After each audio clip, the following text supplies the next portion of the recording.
Hi there, my name's Nate Pike. I'm the host of The Breakdown. We've come up to Edmonton here to shoot our year-end episode and our holiday episode. And there's been some developments at the legislature here in Edmonton over the last week that we want to address before we get into the show proper. For those of you that aren't aware, on December 2nd, last Monday, there was a gentleman who was a 25-year veteran of the military here in Canada. He was through reports that we've heard through the media, through both CBC and the Star, he was under a considerable amount of stress. He came to the legislature and he was killed by suicide. Now, there's been a lot of misinformation that's been shared through social media as well as the media in regards to the particulars of what happened. And we just wanted to take a minute to do what we can to address some of that, because the whole point of this show is to try to speak a little bit of truth to power. Unfortunately, one of the biggest pieces of misinformation came directly from the Premier of Alberta while he was doing an interview with CBC. Here's that video clip. We're to see that kind of violence right in front of our legislature, and I think a lot of us asked a number of questions. I understand from the reports I've received that this was not a politically motivated act, but somebody who was in deep personal stress. It's important to note that this happened while the legislature was in session, and particularly it happened right around the time where Bill 207 was being introduced. And despite the Premier's attempt to imply that this was not a politically motivated act, the gentleman's family has come forward and said that in fact it was, and that there was an email that was sent to the health minister specifically addressing concerns around people being able to access medical assistance and dying, because apparently he had a personal connection to do with that. Now, there's been a lot of people saying not to politicize events like this, and I completely agree with that, but I also believe that this is only a further symptom of a mental health crisis that we're experiencing here in our province. And one thing that I absolutely believe is that we don't move the needle forward when we're talking about mental health by not talking about the things that are contributing to people undergoing these sorts of experiences and unfortunately coming to these sorts of tragic ends. So it's really important that any conversations that have anything to do with mental health are honest, they're direct, even when it might be uncomfortable for us. And I would argue that it's incumbent on the Premier of the province to lead that charge and to not try to spin it into political hay. The reality is that this was an individual who was under extreme stress, was clearly undergoing a mental health crisis. He clearly believed that what he was doing was politically motivated, and he wasn't getting the help that he needed in the way that he needed it, and we just need to do better as a province. We wanted to get that out of the way before we started the show, because the show is typically pretty lighthearted, it's typically pretty ridiculous, and we're going to try to get back to that right away. So stay tuned for the breakdown.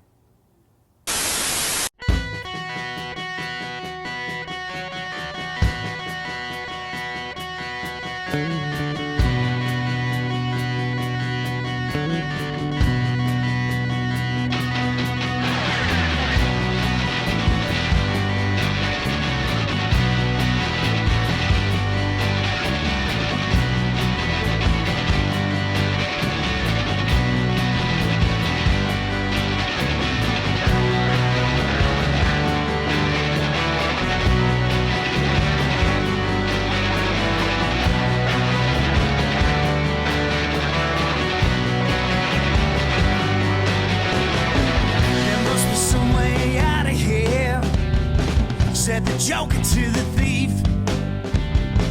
There is too much confusion here, and I can't get no relief.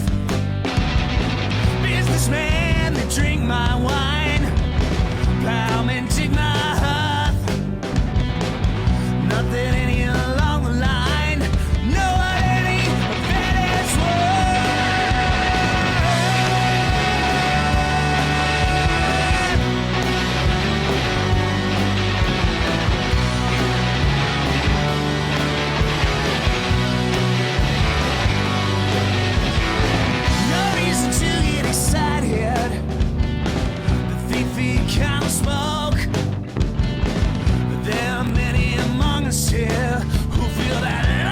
But a joke.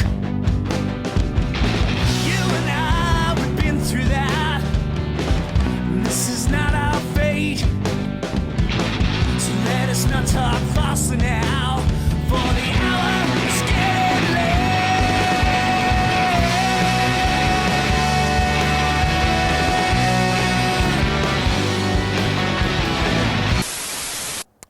Welcome to a very special episode of The Breakdown. This is our year-end roundup, and we've come all the way to Edmonton, up to the legislature, to try to cover off all of the events of the last couple of weeks as best we can. The legislative session for 2019 is officially over, ended last week, and we saw a lot of crazy developments over the last couple of weeks, whether we're talking about Rachel Notley getting kicked out of the legislature by the Sergeant at Arms for saying that the government was misleading the House, whether we're talking about the insane omnibus bills that the UCP rammed through that have huge changes in regards to not only cutbacks for jobs, but also cutbacks in regards to how government is going to operate. It's been a crazy couple of weeks, and we're going to try to break all of that down coming right up.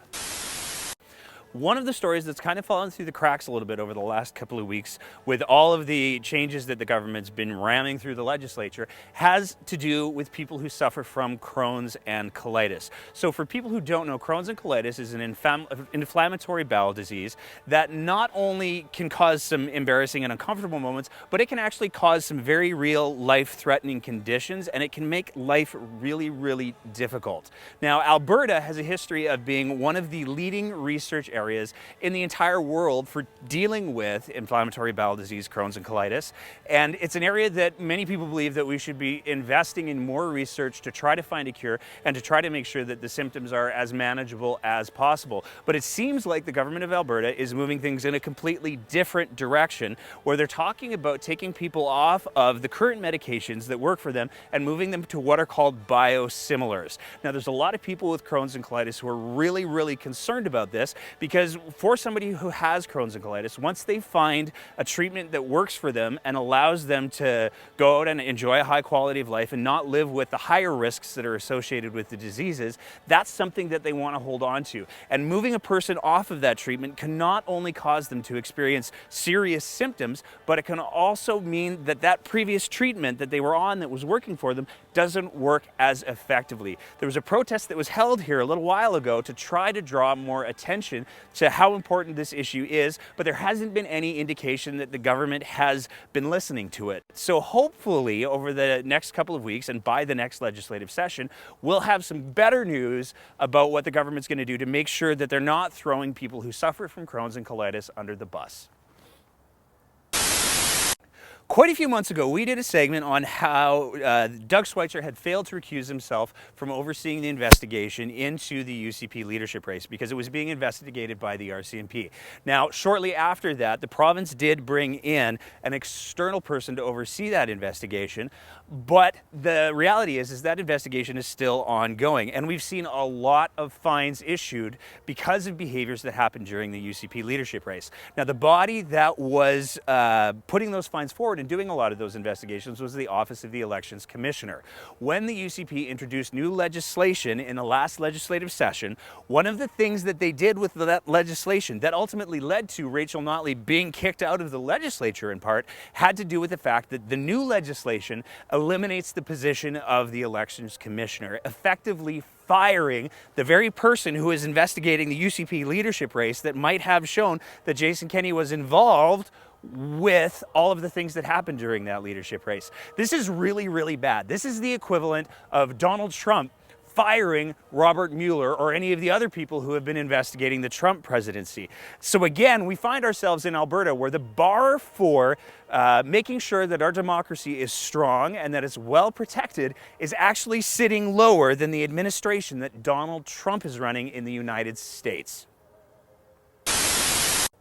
Like we said earlier, we're obviously here in Edmonton, we're obviously at the legislature, and as you can see from behind me, things are pretty quiet up here. And that might be because a good chunk of the government is actually in Ontario right now trying to argue for a fair deal for Alberta. Well, I'm not entirely sure what that means. And in fact, the government will be even willing to admit that they don't know what it means. One of the things that the government recently did was they commissioned a panel to go across Alberta to talk with Albertans and try to find out what Albertans think they should get for a fair deal within Confederation. That panel just started a couple of days ago, and they're still going to be traveling across the province for a good long while. So it's odd that the government would then send a huge delegation to Ontario, a third of all the cabinet, a third of the communications staff are out there right now, to try to argue for a fair deal that hasn't even yet been defined. Now that completely ignores the fact that most of Mr. Kenney's arguments in regards to why we're not getting a fair deal don't actually have anything to do with what's going on here in Alberta.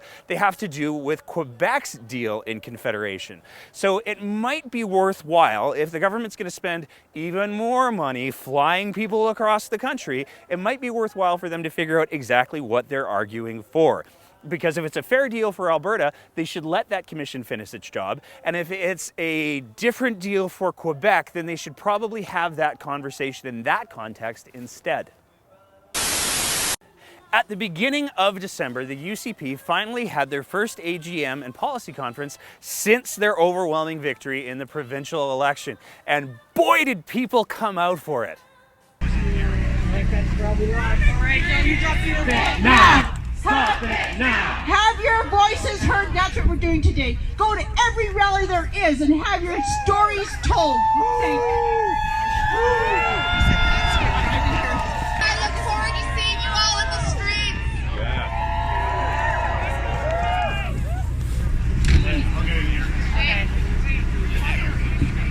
So the people that you saw in that video weren't necessarily UCP supporters. They were people who came out to protest a lot of the changes that the UCP government has initiated, whether we're talking about potentially making changes to women's access to healthcare, potentially making changes to job structures within the province, and as we're going to talk about in just a couple of minutes here, the devastating impact that the UCP is going to be making towards cuts in the province, in particular towards healthcare and education. There were a lot of people who came out who were really quite angry about it, and in fact there was even a brief protest that happened inside of the hotel during the UCP AGM. This last session saw a lot of changes towards how the government's looking at administering education towards the province. And one of the really concerning changes that they made has to do with monitoring class size. For the last several years, the Alberta government has been monitoring class sizes across the province, and they've been keeping really detailed data on that to determine whether or not money that was given to the education system resulted in smaller class sizes. Now, the government recently released a report where they suggested that it had no effect, but they didn't do any sort of research as to what would have happened if they hadn't included that money and how class sizes would have potentially grown. All indications are that it definitely would have grown. The government used this report as justification to no longer monitor class sizes, and that's actually going to create a lot of very real problems for students and school boards across the province, because there's no longer going to be that consistency of data that's available. This is a big and very important change that anybody who has kids who are in the education system should be very, very concerned about. I sat down with Sean Dunn from Support Our Students to try to get a little bit of a better understanding as to how the data was misrepresented, how it wasn't used properly, and the results that Support Our Students came up with in order to try to understand what these changes actually mean. We recorded that whole thing. It's a podcast that's up available on our website and through all of our podcast vendors. And I would strongly encourage anybody who wants to understand what's going to potentially happen with class sizes in our province to go ahead, spend a half hour listening to it. It's mostly Sean talking, so you don't have to listen to me all that much, but it's definitely worth your time, because the direction that this government is taking education and class sizes should have all Albertans deeply alarmed. Hi everybody, it's Brody again. I just wanted to take a minute to remind you that if you support Christmas and you support oil and gas, you're a good Albertan, and if you don't, then you're not. I'm so proud right now. Christmas is now upon us in full swing. It's the time that many of us see as great. There's family comes in from out of town, you get to see your friends, there's food, there's Christmas trees, and just lovely, lovely things. But for a lot of Albertans, and unfortunately way too many of them, not only do they not have the same fond memories that I have, but nor do they have the same expectations for this holiday season that I'm looking forward to, that in fact they might fear. Because during this time of year, domestic violence rates just skyrocket. There's so much stress, there's all this pressure to make things perfect and make things, you know, the Christmas dream. But because of, economic downturn and all these layoffs that just happened, there's going to be even more stress around this time of year than there already innately is. Unfortunately, for victims of domestic violence, I have some really bad news due to a recent report. Last year alone, within Alberta, 23,000 women and children were turned away from shelters when they needed them the most. 23,000 women and children were denied safe space away from a partner that was either of high risk to kill them or was going to cause them and their children harm. These numbers really come as no surprise when you consider that there has been no increase of funding to these safe spaces for women and children. That in order for there to be more space to accept more of these vulnerable people, there has to be more money. And that money is supposed to be coming from the government, but unfortunately there's just not enough of it coming in. So this holiday season, if you're feeling generous, please donate to your local women's shelter, because Lord knows that that money's not coming from the government. It's up to us now.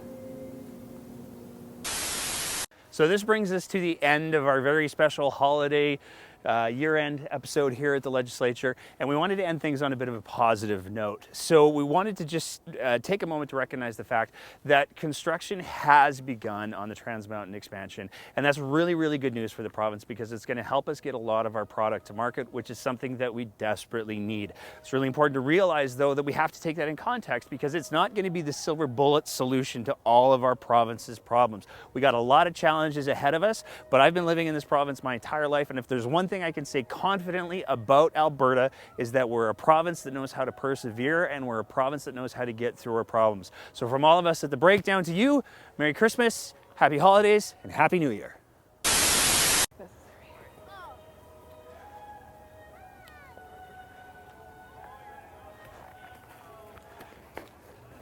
So it's a big celebratory, like, Lila! Are we So like throwing snow in the air? we can throw snow, or we can just jump, whatever. Just jump. I don't I don't have gloves, so I don't want to. All right. 1, 2, 3.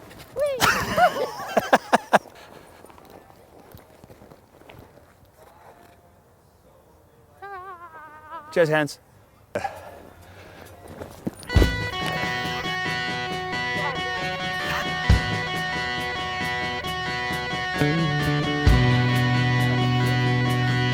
One, two, three.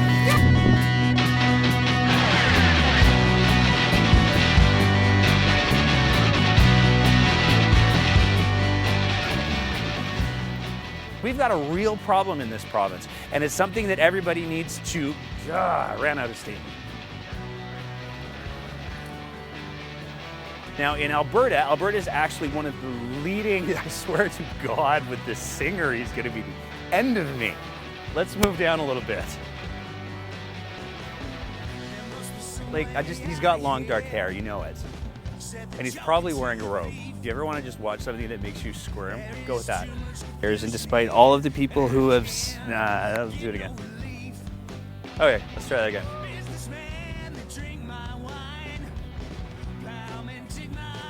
And him, again.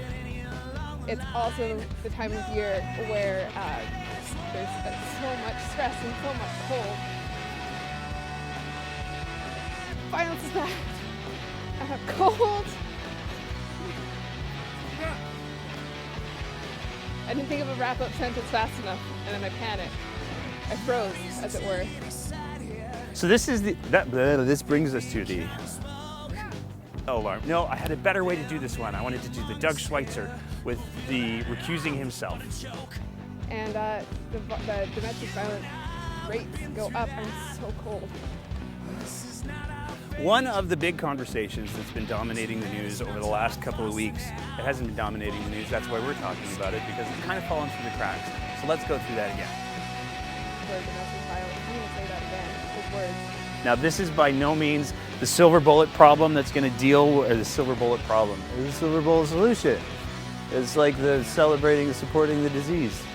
Because she refused for calling one of the guys, who was it she called a liar again?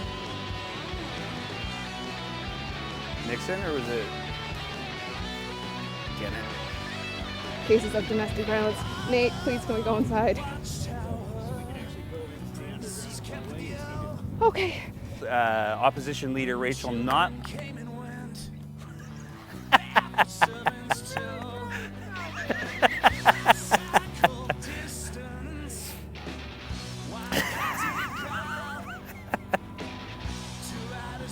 I'm really mad about it.